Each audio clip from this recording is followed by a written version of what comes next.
PopXcast, where science fiction meets pop culture. We're the podcast that covers everything pop culture and beyond the multiverse. Are you ready to get your geek on?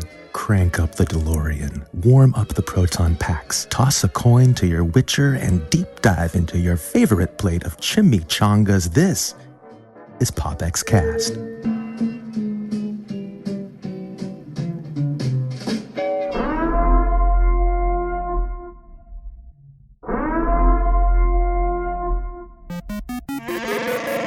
You are listening to PopXcast, where science fiction meets pop culture.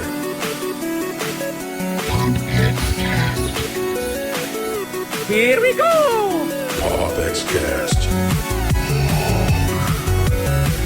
I was born in it, molded by it. PopXcast.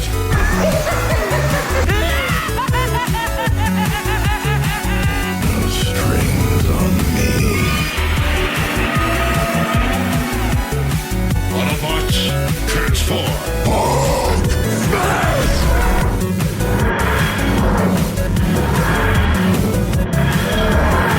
I'm Batman. By the power of Grayskull. PopXcast. We're doomed. Goal here at Tyrell. More human than human is our motto.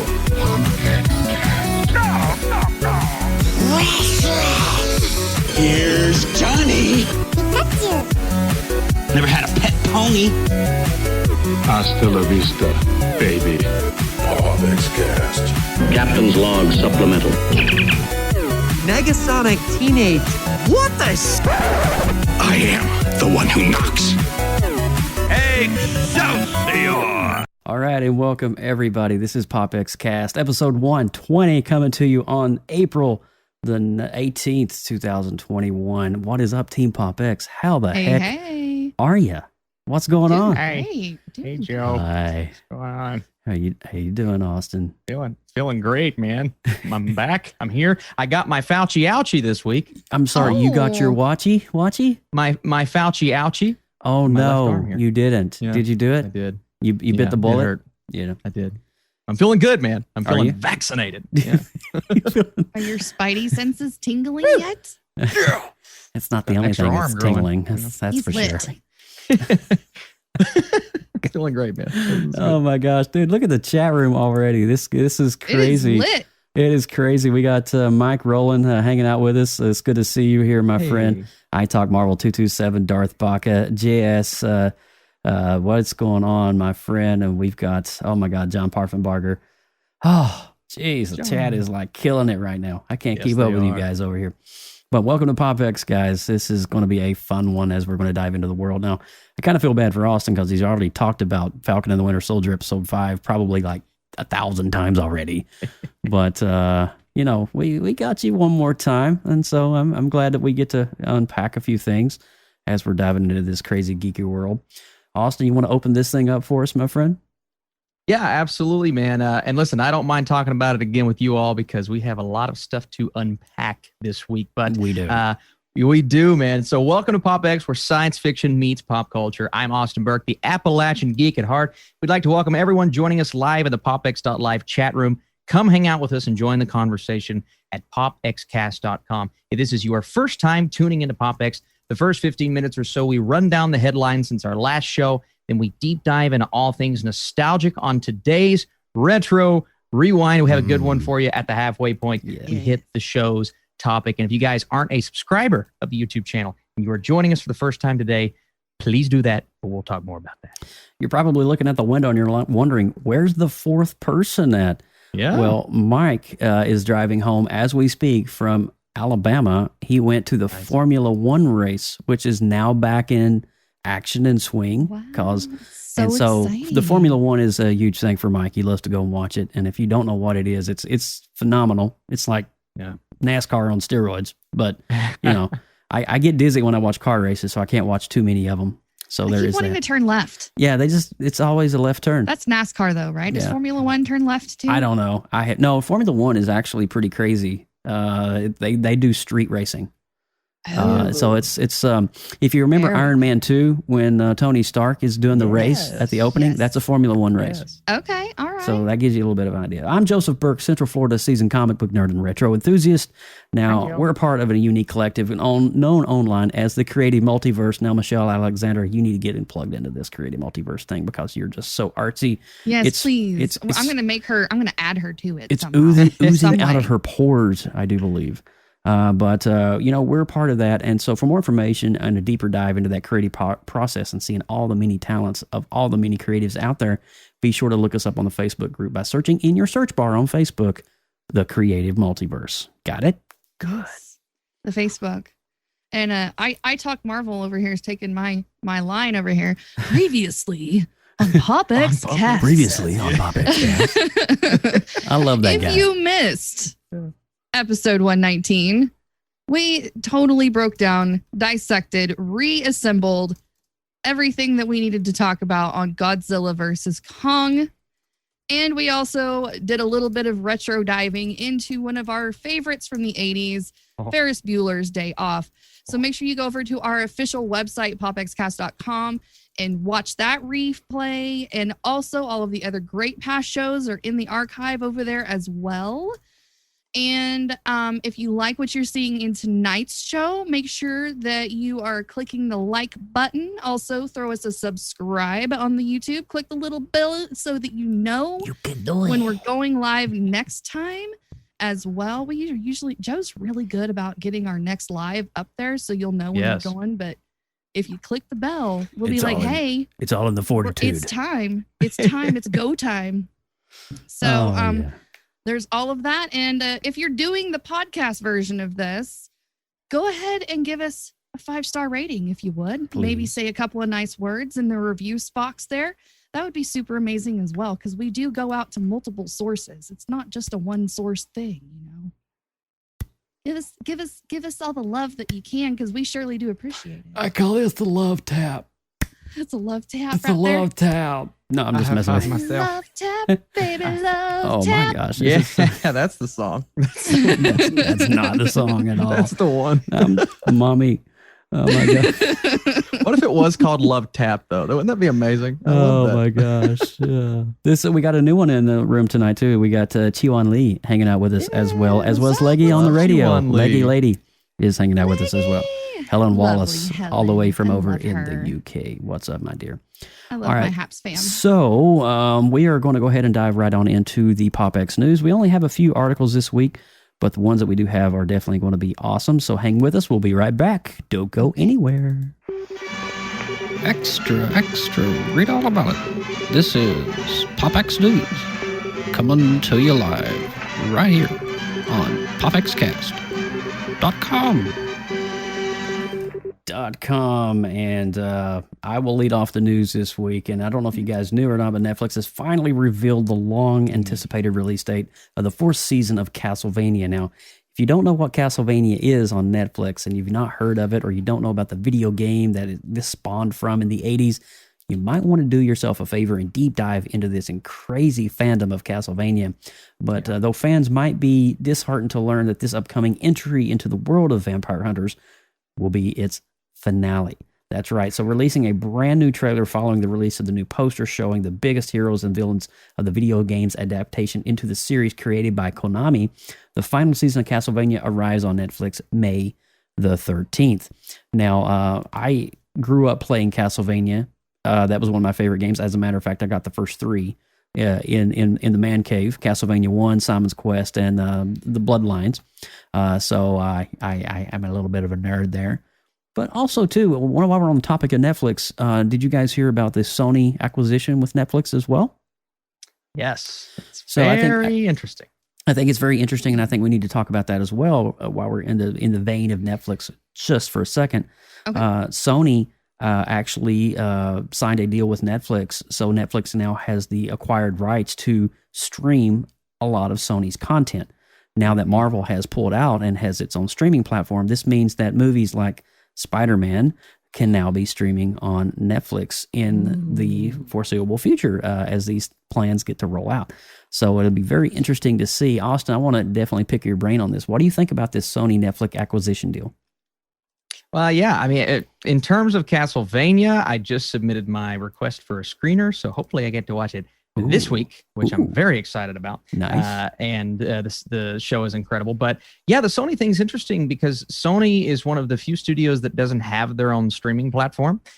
So they had to find a route that could get them the viewership required, since all of these other studios, whether it be your Paramount Plus, your Disney Plus, you've got to be competitive and stay competitive. So I think this is the first of many deals in this nature. But we see Netflix taking that next step, bringing in a huge studio like a Sony. We see Sony taking that next step because obviously the landscape theatrically is changing, and now movies are going to go to streaming almost immediately after theaters, and their theatrical runs are going to be shorter in the first place. So this is a wild deal, man. It's going to shake up the landscape, but it's cool to see Sony do it because that means Netflix is going to get its hands on some major franchises. Some big content there too. Yeah, man. Definitely big content. So just because Marvel and Disney pulls out of the picture doesn't mean that Netflix is not out of the game by far. Negative. No, not never. So absolutely. So get ready. Castlevania's debuting May the 13th. Some good things coming in the way of Netflix. Just when you thought that they might be losing a little steam, they're like, nah, we ain't going anywhere. Not anytime soon. Right. Lindsay Badger, what's up in your world?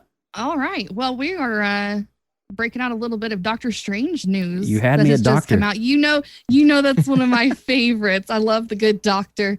All right. So Doctor Strange in the Multiverse of Madness wrapped up its production this week. What? Marvel Studios president Kevin Feige revealed that in his interview to that he's here in London on the set of Doctor Strange 2 for our final week. And Lizzie is here having worked nonstop from wrapping WandaVision and stepping right into Doctor Strange 2. So we kind of knew that was already happening, but he just solidified that in that statement. While being interviewed about the Falcon Winter Soldier, Feige added, audiences are seeing that Marvel's Disney Plus shows are A-class productions, just as big, just as important as the movies. We do have plans to go back and forth, which I really like. Yeah. I like how they're doing this for us. Yeah, I think so. They have the time to work on the big movies and still kind of trickle feed us, all us our hungry, thirsty fans of all the geeky goodness they can possibly squeak out of all the comic books. I love what you said there, though, Lindsay. I guess the headline for what you just said is like, Marvel fans, Disney Plus is the best thing that ever happened to the MCU. Mm-hmm. And I could not agree more to that statement. And it's amazing because you think of the production value of WandaVision and the production quality of Falcon and the Winter Soldier. And from what we've already seen from Loki, we're seeing cinematic effects in a television format. And I don't think that's ever been done before. You've never seen, no, not to that level. They're using the same CGI warehouses and companies that they use on their top films. Yeah, and that's amazing. Usually in a series, you may have a season finale that meets almost to that level, but it's not ever an entire season from day one. Yeah. It is amazing, for sure.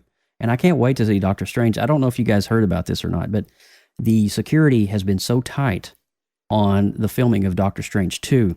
They have not even... The film sets themselves have security guards attached to each set. Whoa. You can't even get within 2-mile perimeter of where they're filming Doctor Strange 2. It is literally on wraps so tight that unless you're an actor or directly tied to the film crew, you're not going to get to see anything, which makes me even more excited to see what's going to happen. Awesome. What do you think? Do you see that one picture, though? They released a picture on Twitter this week. It was a farm scene that was filmed. I can't remember the actual location of it, but it was on Twitter. And that's literally, it was taken probably a half a mile away. It was a zoomed in image, and that's all we got from Doctor Strange 2. So that's crazy. I'm hearing, obviously we're going to explore the multiverse aspect of the movie. I'm hearing we're going to explore just as much of the madness. We're talking alternate versions of our characters. We've heard rumors of they almost cast Tom Cruise as Iron Man. I'm hearing we may go see Tom Cruise as Iron Man in this movie. They almost cast this person as that person. I'm hearing not only that, but Sam Raimi, Danny Elfman, the entire crew from the Spider-Man trilogy. I have a great feeling Tobey Maguire has filmed some scenes for this movie. This is going to, and we got confirmation of the Spider-Verse earlier this week. We in did. the Spider-Man Alfred movie. Molina. Yep. Oh man, that's just dipping the toes in the water. I think Multiverse of Madness is going to be maybe the craziest comic book movie we've ever seen, but we know nothing. And unlike Sony kind of leaking some of this information, Marvel's going to say, nope, you get nothing. Well, and I don't want nothing. Is it possible that maybe Feige is playing with the fan base and trying to pull in these names and maybe play secretly, hey, maybe this person, maybe that person, just to kind of stir crazy? Well, the thing about some of the secrecy with Spider-Man 3 specifically, because Spider-Man 3 is going to be dealing, it's kind of the introductory into the multiverse. Yes. It's already been confirmed that Doc Ock from Spider-Man 2, Tobey Maguire, he's already said he's in the film. And we've already had Andrew Garfield's stunt double on the film with Tom Holland as well at the same time. So we know Andrew Garfield is directly tied to it. And we also have seen Tobey Maguire having some ties-ins as well. It's going to be insane. And that is just the tip of the iceberg. Because when you get into the Multiverse of Madness, like Austin was saying, there's going to be so many cameos and crossovers and heroes in alternate costumes and things. I could just say, get ready, guys. It's going to be one heck of a ride. That's it. I don't know if Alfred Molina was supposed to say what he said. I don't think he was supposed to say that. I don't think he was supposed to say that. And you know, I was reading his comment. I was reading it on comicbook.com. I guess it was on Thursday when that news story broke. And I was just like, oof. Feige's on the roof with that sniper. He's like, where the fuck are you? Molina, where are you? But, you know, he was actually talking about, you know, I'm a little bit older, and, you know, my back is not as good as it used to be. And he was going into detail. Why was he talking about his back? He's wearing the freaking Doc Ock things. Yeah, dude. And they're going to de-age him in this movie. Like, because he said we pick up from the scene in the river where he died in Spider-Man 2. Come on, guy. I mean, this is confirmation. This is all I need to just, dude, I'm telling you, float out of this building. I'm so crazy. This is awesome. Lindsay Badger, your news story just opened up an entire plethora of 30 minutes of banter, but that's awesome. Yes, it did. It opened up the multiverse of discussion. Fan madness. Of fan madness, that's right. All right, pushing on here. We got two more news stories here, guys, and we're going to push on into the topic of the week. The latest star to be joining the upcoming Indiana Jones 5 is reportedly Mads Mikkelsen, who joins the recently announced Phoebe Waller-Bridge and the returning Harrison Ford. Now, no details have been revealed regarding who Mikkelsen could be playing in the upcoming sequel, with details about Waller-Bridge's character limited to confirmation that she would be the female lead in the role. Now, the new film comes from director James Mangold, who took over directing duties from Steven Spielberg, who will still be serving as producer on the film. Now, Indy 5 is expected to begin production this summer for a July the 29th, 2022 release date, tentatively, with Mikkelsen having recently replaced Johnny Depp in the third Fantastic Beasts films. It's unknown how his involvement in that franchise could impact this Indiana Jones tenure. So very interesting there, but I think Indy 5 is kind of shaping up going to be its own beast. It sounds like to me it's going to be very different from the franchise. And I think that might be an actually good direction to go, because you can't revisit something that's already been done previously.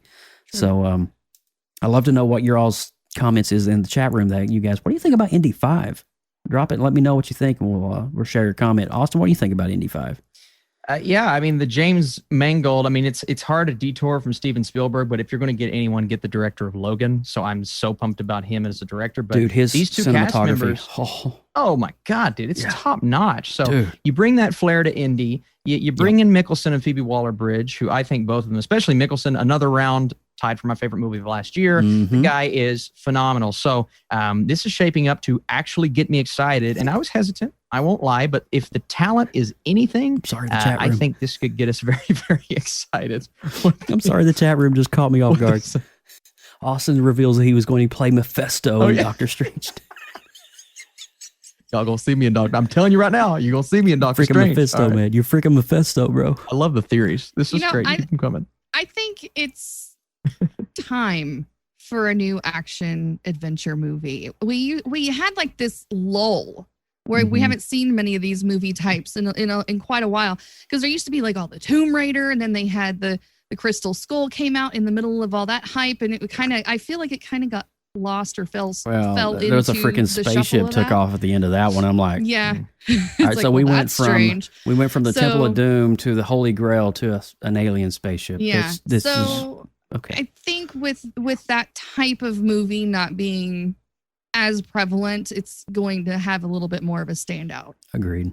So And I'm enjoying definitely the directorial view on this as well. We're going to get those vibes of Logan and the cinematography and the shots and the framing and all of that. You're going to get all of that from him.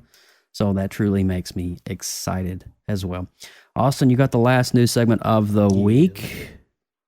All right. Yeah. PlayStation. Hey, everybody. PlayStation has announced that the first major system software update for the PlayStation 5 was released on April 15th, and bringing with it the ability to store PS5 video games on USB extended storage in addition to other social feature improvements. That's pretty cool. The update specifically includes cross-generation share play, an improved game-based menu, various other customization options, and more. While the social feature updates are all nice to have, it's the USB extended storage change that will arguably be the most important for those that have a PS5. With the update, players will be able to transfer PS5 video games from the console itself to USB extended storage and back again, should they so choose. Now, that's pretty cool. The one big downside of the new update is that while PS5 video games can be stored on USB extended storage, they can't actually be played from it. Regardless, the technology just keeps getting crazier, Joseph. I know you're a PS5 player.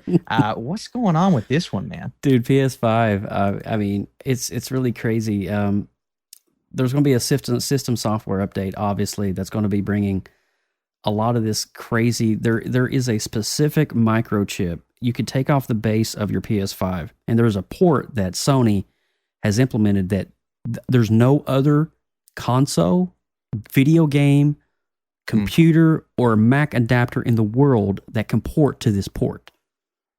And it's only specifically designed by Sony. When this software update goes live, you are going to be able to store so much data so fastly because their SSD software, Sony's PS5 SSD is among the fastest SSDs in any home market console in the world. That surpasses Xbox and what you can buy to build a computer.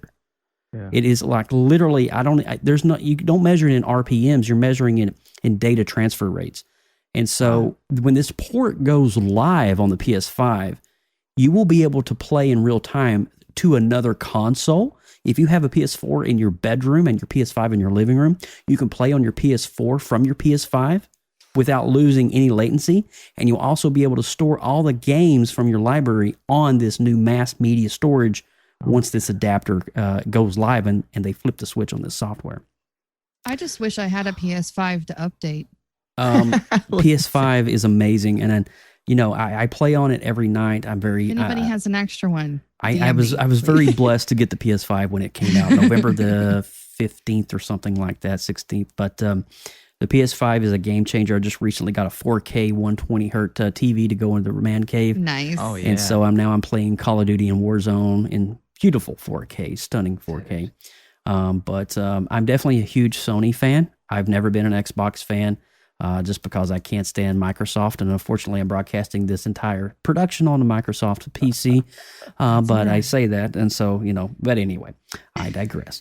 But so it's going to be really interesting once this USB storage thing opens up for the PS5. And once this adapter is enabled, what options can happen, because the Xbox doesn't even have this capability. Mm-hmm. So with all of that, we have one last news segment. I don't know if I'm telling you right now, Lindsay Badger is looking on fleek tonight. She is just all dolled up. She's looking great. She's glowing. She's radiant. She's beautiful. But now, also too. No, I'm kidding. I'm kidding. This Tuesday is something very special here for the PopX family. It's Lindsay Badger's birthday. So everybody in the chat, everybody that's listening to this podcast on April the 20th, it is Lindsay Badger's birthday. So please give her a huge shout out. Say happy birthday, Badges.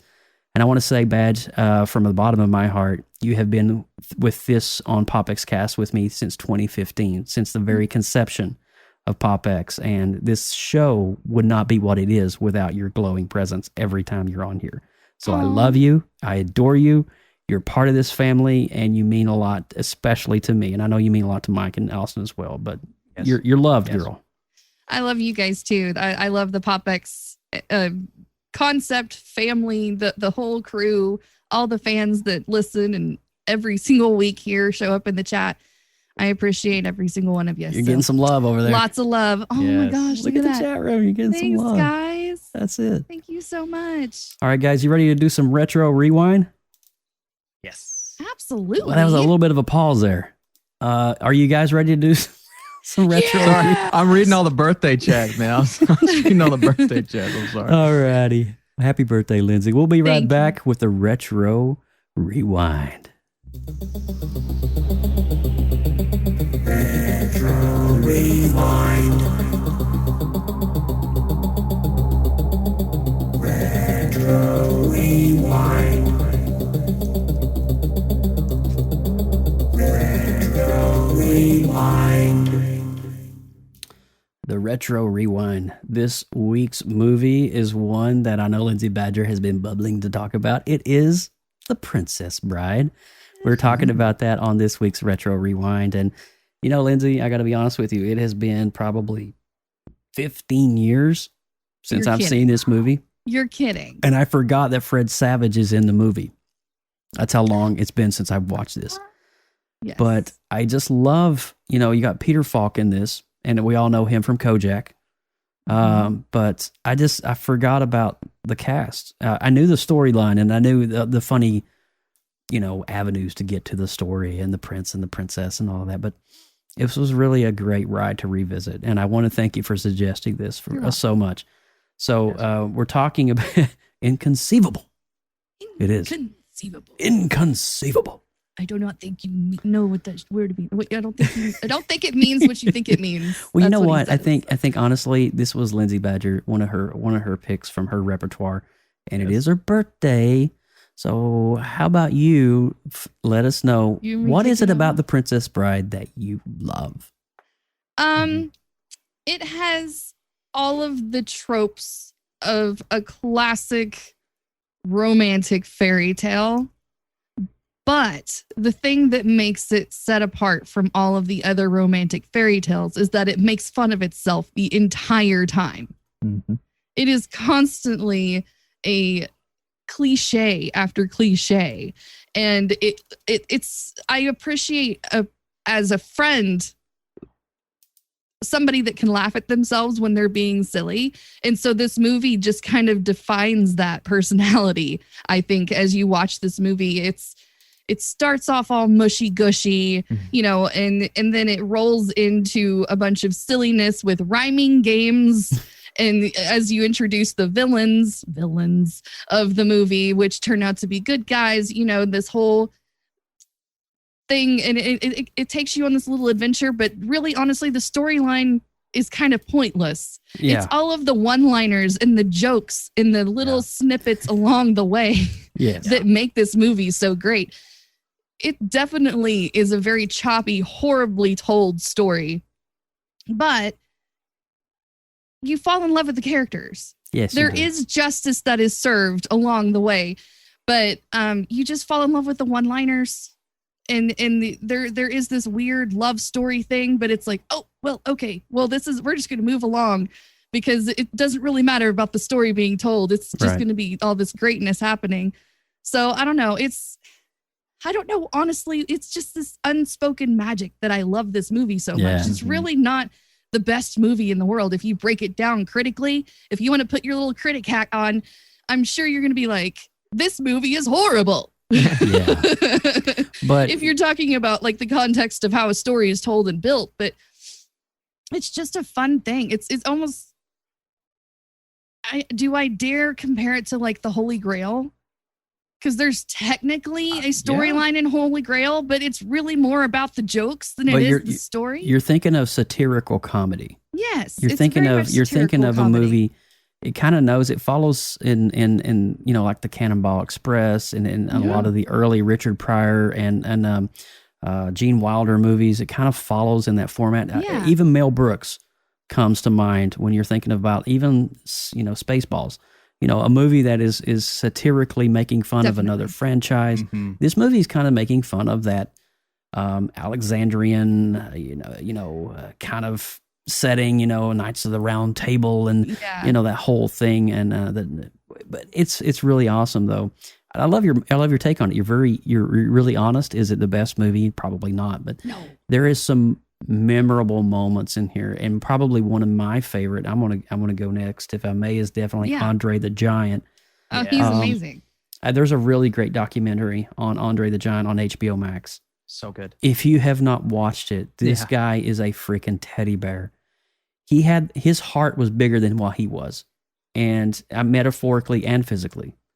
But he is, oh my gosh, I just loved everything about Andre the Giant. I grew up watching Andre the Giant and Hulk Hogan and all those guys from the old WWF days.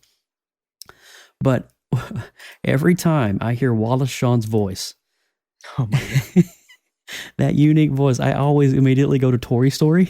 Where do you think we are? Greenland. Yeah. And then you got Billy Crystal, have fun storming the castle. Oh, I love Magic Max and his wife. The whole scene is just perfect. It's so good. I mean, it is really great. There's a lot of funny moments in this. And you're right though. When you said Monty Python, I don't remember the actor's name, but in the sword fight, when he gets punched and he gets jousted in the arm and then he gets jousted in the chest, it kind of reminds me of that scene. The six-fingered man. That's when he's battling the six-fingered man, but I can't remember the guy. Montoya. Yes. How could you not? Hello, my name is Montoya. Montoya. It reminds me of that scene in Monty Python where it's only a flesh wound. We are the knights who saved thee. But, he just kept on going. Here he is, like gushing blood, but yet he's walking around, running through the castle. I thought that was Six Fingers Man's like, stop saying that. It was so good, dude. But I truly enjoyed it. I loved there's a certain charm about this, and one aspect too that I really enjoyed was the grandfather, Peter Falk, who was Columbo. I'll correct myself, not Kojak. Yes. Kojak was Telly Savalas. I'm sorry. Anyway, all you sticklers out there.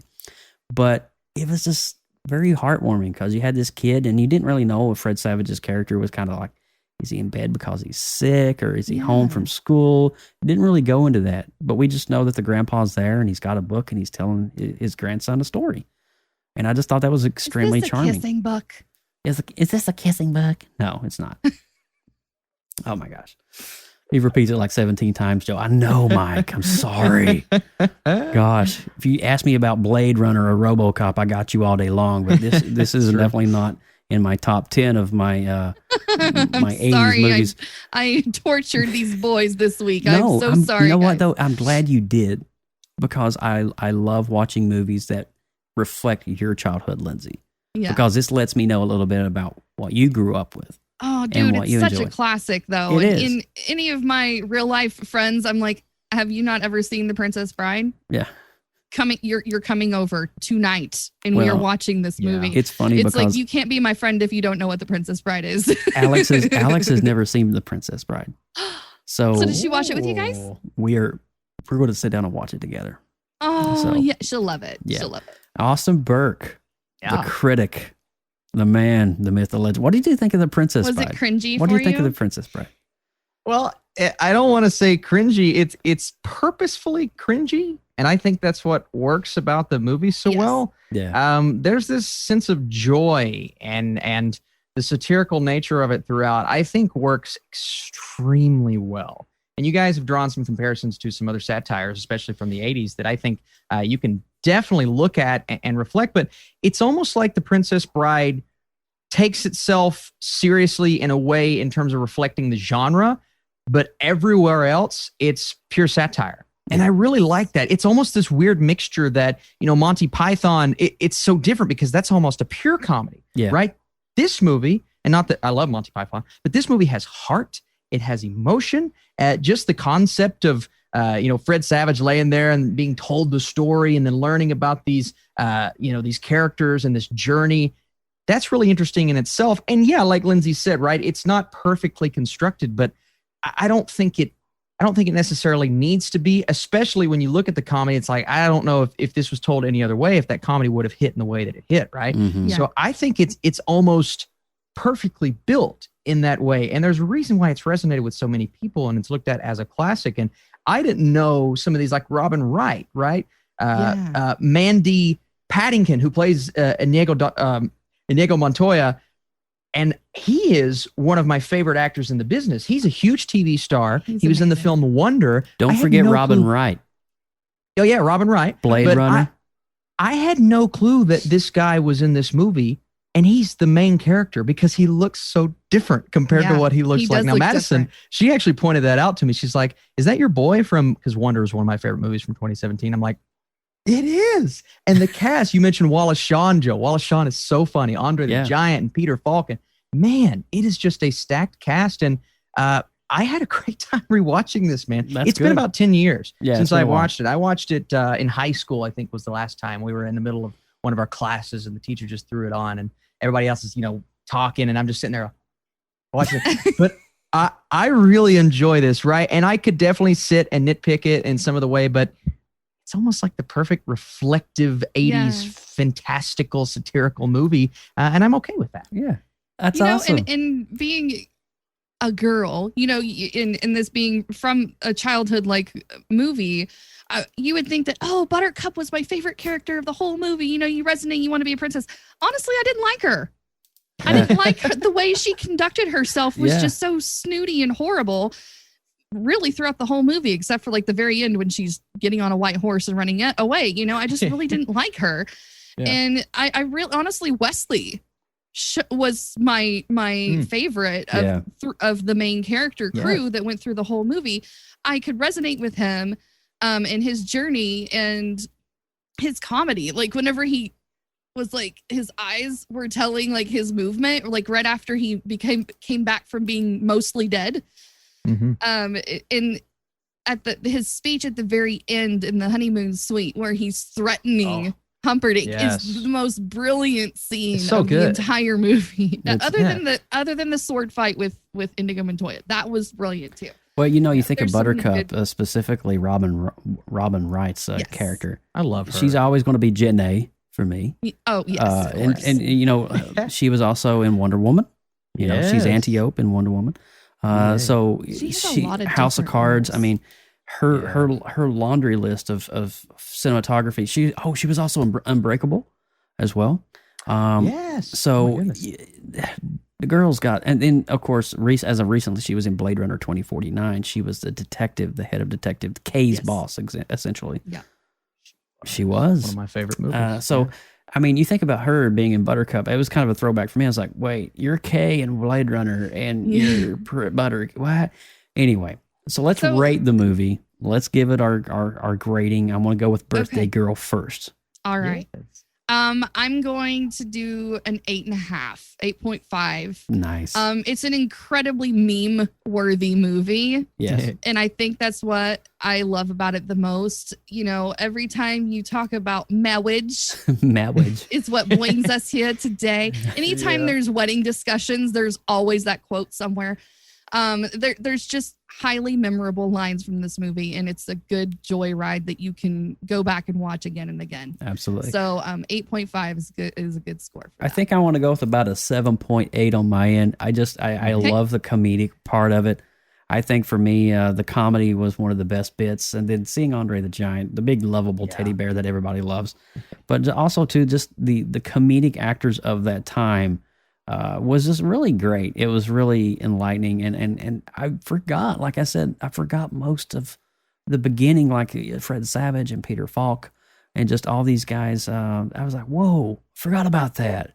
Yeah. It was really nice to revisit, and so I want to say thank you, Lindsay. 7.8 for me. Very good.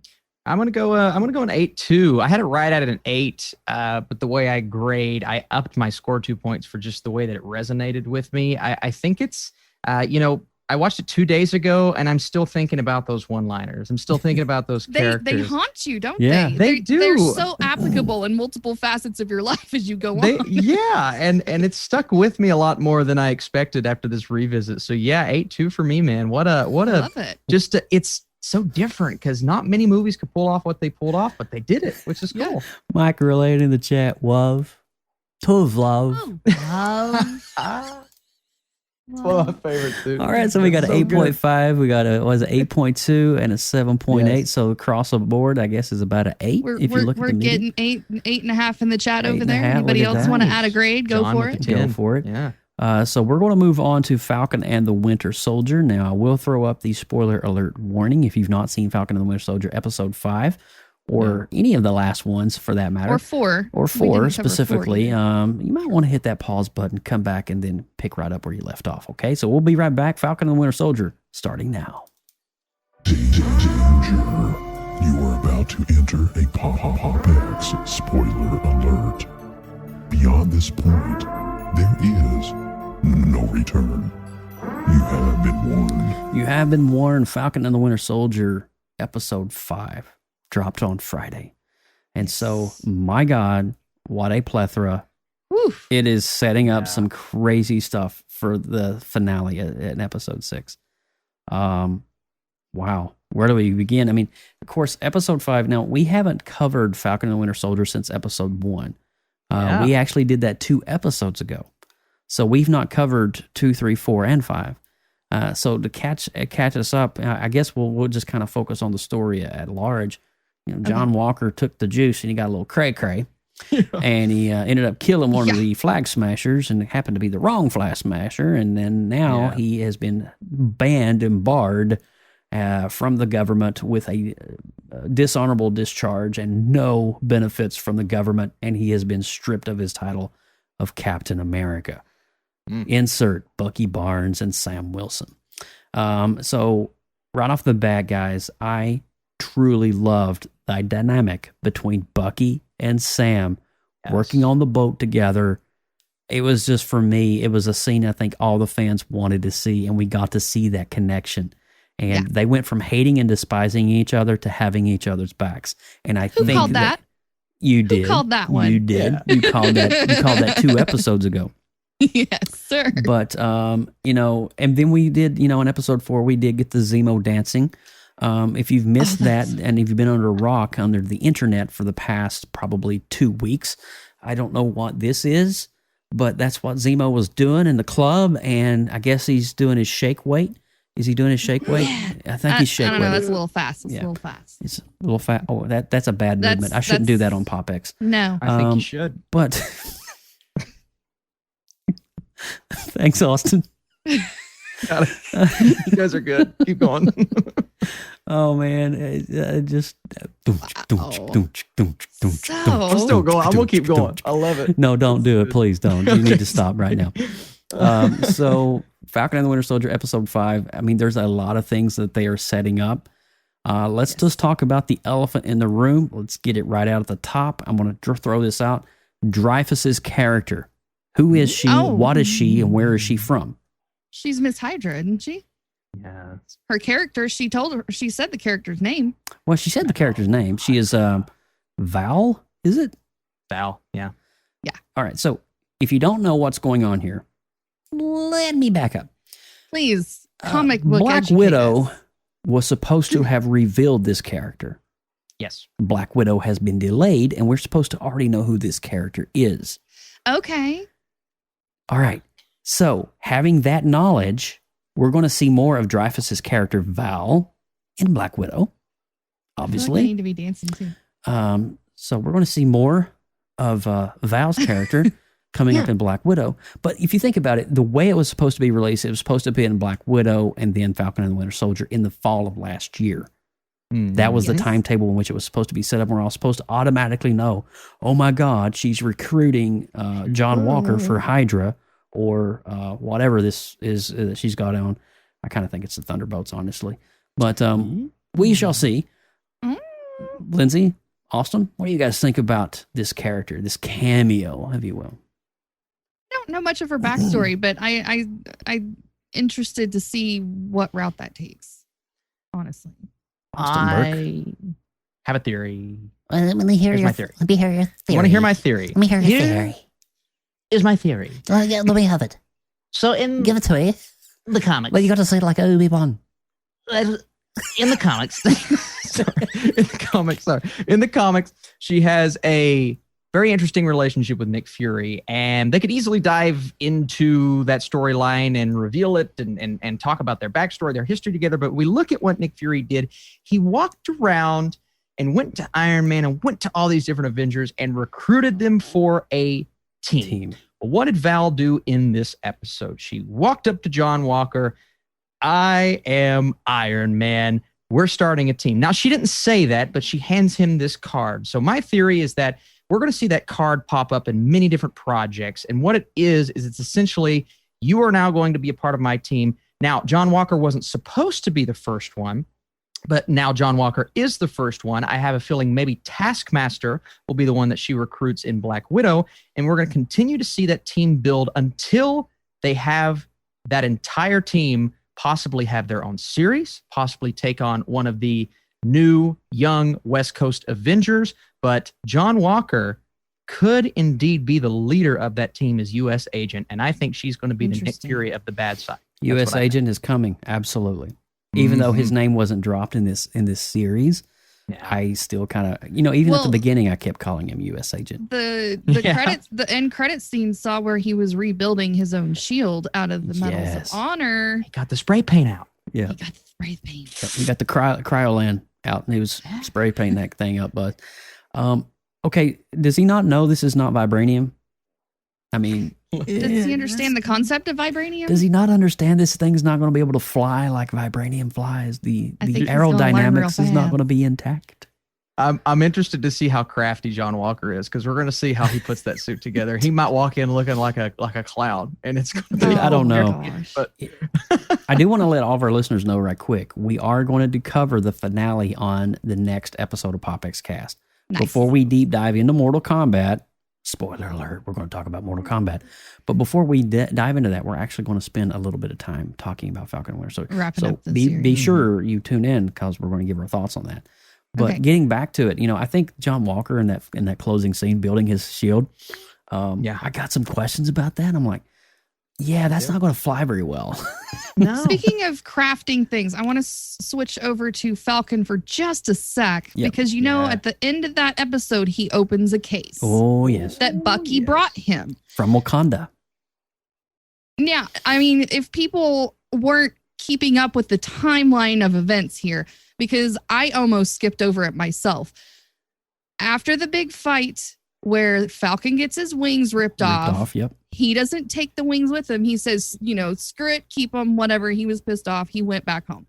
Bucky later with the Wakanda folk, they say you need to come back and chill with us, but they never really show him going. They just kind of assume you're going to figure that out. He goes back.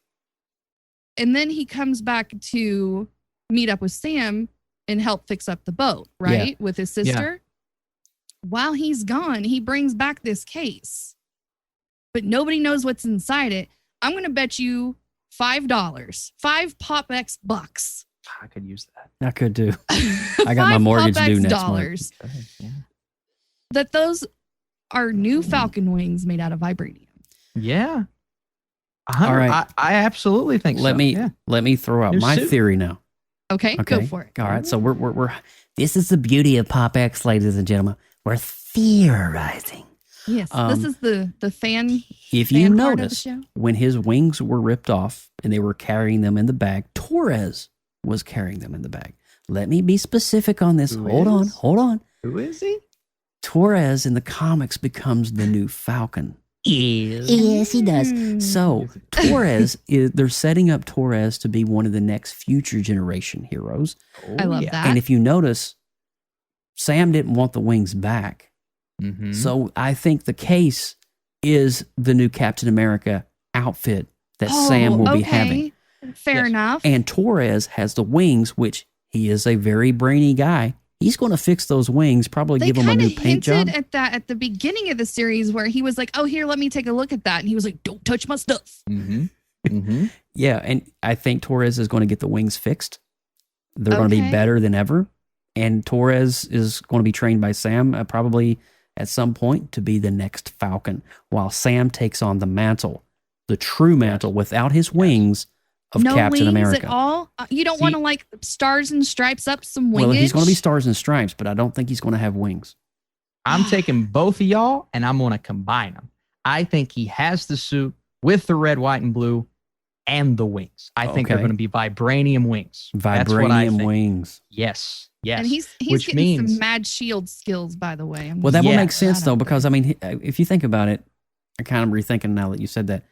He flies. That's his skill. That's his talent. Why would you want to take that away? Give that up. So that's his strength and his rocket pack, his jet pack. So having it in vibranium. Dude, come on. Vibranium shield, vibranium jetpack, vibranium wings. Dude, Sam Wilson is set. This man cannot die. Now, the only knock against him, right, is that he is indeed a human. But I really like the training montage. You know, every training montage solves all your problems. But I like showcasing that because, you know, any other guy who wasn't ready would get his arm chopped off by that shield. But he's proven he's ready for it. Something I can't confirm from the comics. And maybe somebody in the chat room. Now, this is a Joe asking the fan base for a question. Mm-hmm. I don't know this specifically because I not dove into Sam Wilson's character as deeply in the comics as I should have. Did Sam Wilson ever take the serum? Ooh. Did he become Because a super if you soldier? remember in Captain America 1, the German doctor told him that it enhances what is already there. Everything that's in Sam is good, is pure, is And righteous. That statement was repeated with John Walker's partner. What was his name again? Yes. They got killed. Battlestar. Yep. Battlestar repeated that same quote right before that big battle happened as well. I'm curious if Sam will ever take the serum and actually be the superhero that he... I don't think he will. I don't know. I mean, it's a big question, but I don't know. I don't have the answers. I'm just kind of... I think it would make him one of the most elite Avengers, though. I mean, you look at what he's doing right now without superpowers, and I buy it because he's a trained soldier, and we know he has the skill set. But man, if he had that super soldier serum, that guy could be unstoppable with his skill set. And he would definitely be the next Captain America because he would... Absolutely. He could be able to go up against Titans like, you know, a Thanos-type villain. Yeah. Or something like that without having, oh, I'm immortal. I got to stick back and just fight the small guys. You know, if you're assuming the role of Captain America, you don't want to be just a normal guy. Yeah. And it would be great. I mean, also, too, while I'm thinking about it, let's stop and rewind for a second and focus on one character that I think truly needs to get a lot of love, and that's Isaiah Bradley. Oh my gosh, dude. His character in this show of being the first super soldier. And I just love... The emotions in his performance were just spot on. That actor, oh my God, he had me almost in tears. Yeah. And you could just feel it, you know, I mean, we've got a black man who was experimented on. Yeah. And it just literally taken advantage of. And then tossed in prison for 30 years and lost his wife. Yeah. Basically lost his entire life. And then they kicked him out and just left him to be whatever. It's the worst life you could possibly think of for putting your life on the line for your country. It's his arc is powerful. Very powerful. And it resonates on a lot of different levels for a lot of different people. That question that he asked Sam is, do you really think that we would let a black man be Captain America, was just gut-wrenching. It just stabbed me right in the heart and twisted it a little bit. Yeah. It's like, oh my gosh. It's deep. And I think, you know, Isaiah Bradley actually is in the comics, for those of you that don't know. He was the first super soldier, technically, to not have a reaction or die from the serum, though Steve Rogers was the most noted. But Isaiah was the guinea pig, unfortunately, and he was experimented on. And there is actually several panels and scenes in comics where Isaiah is in the Captain America style-esque attire, defending freedom. So if you get on the internet and you search Isaiah Bradley Marvel Comics, you will see what he would have looked like in the comics. And it's just a really nice deep dive. But I'm just so glad that Marvel is tackling topics that are real, topics that are relevant, that are current, in a way that is just so classy. And I just hats off to Kevin Feige for doing that. I don't think there's any other franchise in the world. I think Star Wars does it as well. They tackle that the topic of race as being aliens and being outsiders and foreigners to a land. Even the X-Men was Stan Lee's stamp on the whole racial movement of the 60s, that we're all different in our own way, but when we combine, we are so much greater. That's the whole, I don't know if you knew that, guys, but that was the whole premise of X-Men when Stan Lee and Jack Kirby created them. Oh yeah, it was their response to the very racial, boisterous about equality. But how do you feel about how the Flag Smashers are turning out to be? Man, I just think it's an antagonist for the storyline. They're just kind of lackluster to me for being that big bad of a series. Here's the problem with the Flag Smashers, and they are by far my biggest issue with this series so far, because they're just not being utilized to their full potential. So what I've heard is that their storyline was originally supposed to be a lot different, but you know what it had to do with originally? A global pandemic and the government manufacturing a virus. So Marvel had to go back and reshoot their entire story to not, kind of spark the crap out of everybody. COVID controversy. Yeah. So essentially, and you can see hints and clues of that. The GRC, something that they made very prevalent in the first episode, they've not really come back to it. Or apparently they're the company responsible for manufacturing that virus. But that entire storyline is cut. So I think we're missing a lot from the Flag Smashers here, and I'm feeling that because we just keep coming back to them. She's like, we're going to do this thing, and we're going to do this thing. And now they're going to finally do the thing, but it's just... So it's like, okay, do your thing. So back that up for me, Austin. You said that there was a subplot that was filmed in Falcon and Winter Soldier with a viral contagion? Was filmed in its entirety, I believe, and they had to go back and change the entire story and cut a lot of stuff out. So you're missing a lot from the Flag Smashers, and we can see why. Wow. So that's literally demeaned their entire role in this. Yes. They are essentially the cog that brings together John Walker and Falcon and Winter Soldier, as opposed to the actual villains that were doing something that I think would have been much more intriguing. But, when you're dealing with the pandemic, I understand why Disney did that. Yeah, but I mean, honestly, I would have just left it in. Dang. Yeah. It would have made for a much better series. I mean, I really enjoy the series, obviously, but man, that could have just the cherry on top. I think it's something that's really needed with their characters. Yeah. Wow. I didn't know that. I don't think I've ever read that there was a viral thing. And I understand it's a sensitive thing, but also too, you are living in the world of Marvel, and I know Disney's. I hope at some point, let me just say all that to say this. I hope at some point we get to see that footage. And nice. I mean, I have a feeling that probably Falcon and Winter Soldier was meant for 8 or 9 episodes. Mm-hmm. And there's probably some stuff there that was cut. Absolutely. Because if you think about it, WandaVision was 35 to 40 minutes, 45 minutes. And it would have made more sense if Falcon and Winter Soldier probably was around 8 or 9 episodes at 30 to 45 minute episodes apiece. But now they're 50 minutes apiece. So that's why we get 6, and they probably cut some stuff out of there. Wow, I didn't know that. I think so too. Interesting. What was the favor that Falcon called Sharon for? Sharon Carter. Carter. So there's a lot of rumors about Sharon Carter. Some people say she is the power broker. Some people say she's working for the power broker. I personally think she is, and this is the common red herring in a show like this. I think she is still on the good side. They keep cutting back to her, making it look like she's on the bad side. She's very sparsely sprinkled through the series. It's kind of hard to get a thumb on her. Yeah, exactly. Not full potential, in my opinion. But she called Batroc in. I think Batroc may be being used as a spy for the Flag Smashers, because I think Sharon really wants to pardon herself. She mentioned it in the first episode, not being pardoned and being upset with Sam. I think this is her way to kind of come in, maybe save the day even, and get herself pardoned from the government. Otherwise, she may very well be the power broker, and she may be on the bad side. Yeah, she's still on the fence character. I don't know. I'm glad you brought that up, Lindsay, because I think her character has kind of been wasted a little bit. I mean, I know that her scenes are very few and far between and stuff, but man, I think they could have done so much more with her character in this show. Me too.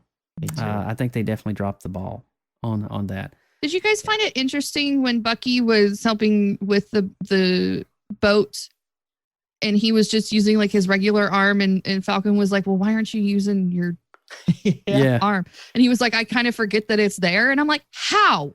How do you forget that you have a powerhouse of vibranium? Oh, he's that you right-handed. can easily just twist. And I be get it done? though. I get it because he said he's right-handed. It's like, yeah, I mean, I don't really use I can't use my left hand for anything. But you'd think with that big metal arm, you'd kind of learn because it's like that could come in handy every now and then. I just thought that was funny. just funny. Yeah, it was really funny. It was good. Late nights in the crapper, telling you. Yeah. But long story short. But I think honestly though, episode 5 is definitely shaping up to be. It's definitely a good conduit to going into episode 6. There's a lot of moving parts, and hopefully those moving parts come to fruition in episode 6.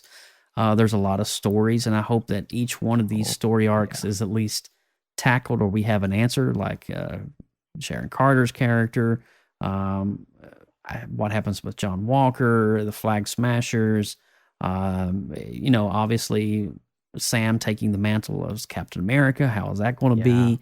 The government doesn't know that Sam has the shield. The government doesn't know that Sam is in training, and he doesn't know that Sam is getting ready to assume the role. It was interesting how they specifically stated the government does not own the shield. Yes. Yeah. As they should not. Yeah, you can't do that. That's a pride of the nation right there. But I do want to say, John Poffenbarger, that fight opening scene in episode 5 was pretty freaking epic. Yeah. And weaving back in Henry Jackman's score from Civil War, you know, the moment when Bucky has Iron Man and just twists that little piece and he blows his arm off, that exact music comes in when John has Falcon on the ground and he rips the wings off. I'm like, what a beautiful harken back to that moment in Civil War. I thought it was just awesome. Just awesome. Yeah. I couldn't agree more, Mike. They got a lot of ground to cover in episode 6, and I hope that we do get those answers. I hope they don't leave us kind of empty-handed. Obviously we're going to have some things that are going to be changing some of the big characters in the MCU, specifically Falcon. We got Torres, who's shaping up to be possibly the next Falcon himself. So it's really interesting. So we're going to be doing all of this review coming up on the final episode of PopX 121 in 2 weeks, as well as Mortal Kombat. But we do, what's that, Austin? You want to say something? One final thing. So I like that they tied off Zemo's storyline in this episode to leave more time for other things next episode. Instead of taking him to Wakanda, they take him to the raft. Guess who is in charge of the raft? General Thunderbolt Ross. Yeah, they're definitely leading there. Oh, he is going to go bad and take every single villain in there and create the Thunderbolts, and I am here for that. Okay, remind me real quick who all is on the Thunderbolts. I remember now, Red Hulk. I saw Boss Logic's poster, so I know there's there's Red Zemo. Hulk. We know Abomination's in the raft, so I have a feeling Abomination's from the Incredible Hulk. Yeah. Deadpool? Is Deadpool in there? He could be technically. I don't know Deadpool's if in whatever he wants to be. I think if Taskmaster survives, I think Taskmaster's going to be in the Thunderbolts. Zemo. Yeah, Zemo. He may even be the leader. And then, of course, Thunderbolt Ross. And then General Thunderbolt Ross, now that they're creating the serum again, that's a great conduit, because Thunderbolt Ross in the comics takes the serum and becomes the Red Hulk. And so I think that's going to be such a great... I can't wait to see that, obviously. But I do think that you're right. They're setting up a lot of crazy stuff here. Really quick, before we do the official wrap-up, I got the chance to go to the cinema this weekend and see Nobody with Bob Odenkirk. I went on Monday. And, actually, Lindsay, you going and telling me about it from Monday inspired me to go last night to watch it. It was worth it. And I got to tell you, freaking blown away. If you've not seen Nobody, you've not rented it. I went to the cinema. I haven't been back to the movie since I saw Wonder Woman 84 and Christmas. Oh, wow. And so I haven't been, it's been a long time for me back in the cinema. Yeah. It felt great. Oh my gosh, it felt so good. Just sitting down, getting some popcorn, reclining back and on the big silver screen and just watching Bob Odenkirk do his thing. It was amazing. Definite John Wick vibes straight out of the gate. I mean, it was amazing. Austin, did you see Nobody yet? Yeah, I didn't get to see it on the big screen. They sent me a digital screener for it, but I saw it about a month and a half ago. And let me tell you, one of my favorite movies of the year. Absolutely entertaining. Almost a slightly satirical John Wick, but it's even more gritty than John Wick. And Bob Odenkirk is a beast in this movie, and also our boy Doc from Back to the Future, Christopher Lloyd. I'm not going to say what he does in the movie, but let me tell you, he nailed it. Oh my god, nailed it! It was just so awesome for me to see Doc Brown just doing some things that Doc Brown normally wouldn't be doing, and it was pretty awesome.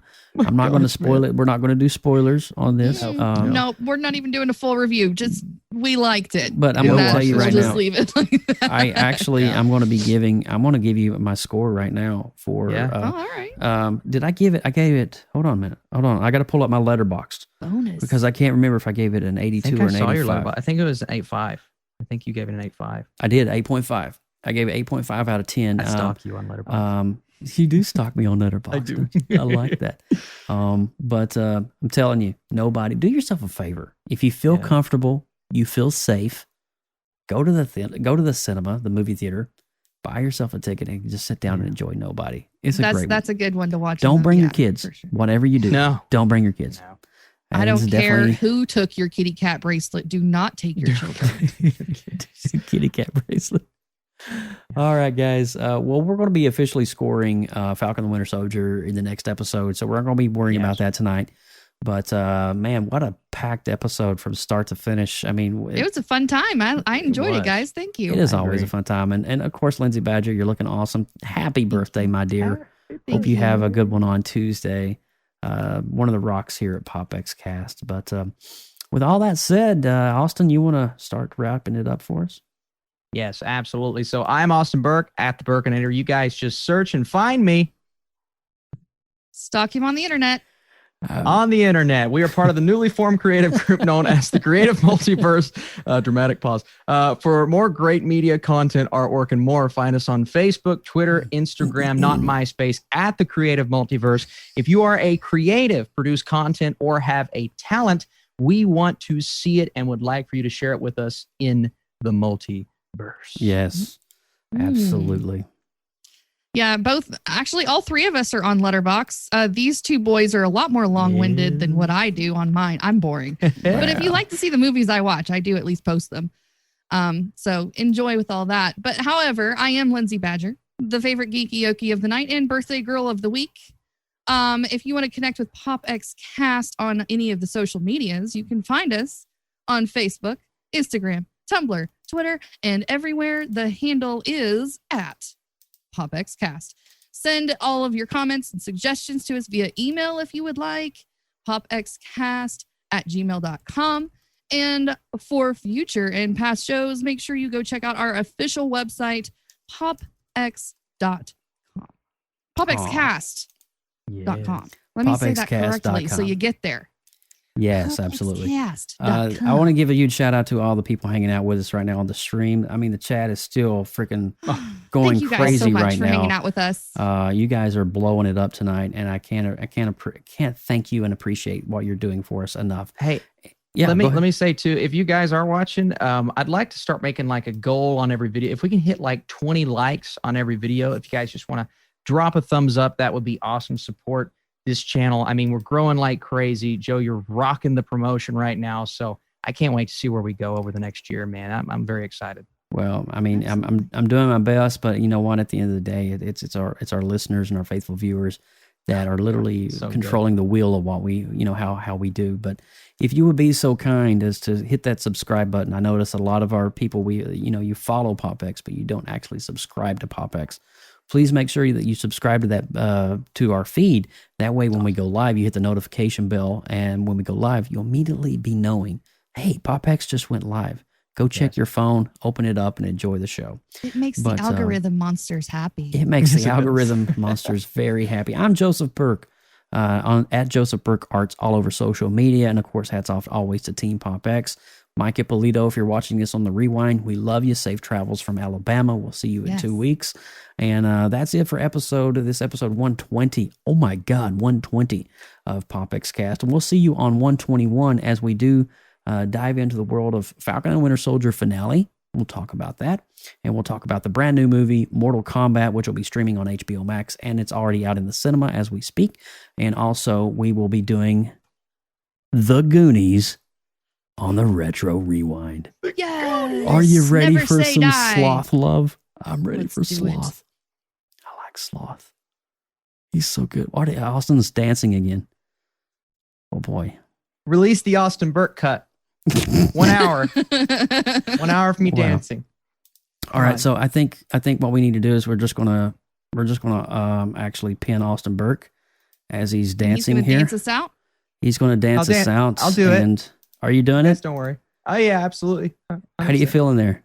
We're at I'm feeling 17 pretty good. likes right now. Are you- only got a couple more 17? peeps left to do it. Click the Wow, like button. this is definitely went on a very dark path right now. I like it. I'm just gonna let Austin dance to no music. Okay. Great. What is happening? Okay, I can't. I don't know. I'll if I do can- my own music. Oh my gosh, that you do, Austin. That you Yeah, do. I'm All right. Zemo. Anyway, holy cow. Anyway, I'm done here. You guys, I want to roll that beautiful Let me screen outro. record that.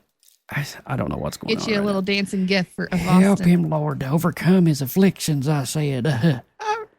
It's pretty good. Exercise You're a special the friend, sir. demons. All right, love you Yeah. guys. We're going out. Bye, everybody. And Austin's still dancing. From everyone at PopXcast, thank you so much for listening. Please subscribe to our YouTube channel and click that notification bell so you know when we go live next. Drop us an email, popxcast@gmail.com. Throw us up a like on Instagram and all those other social media outlets at PopXcast. Until next time.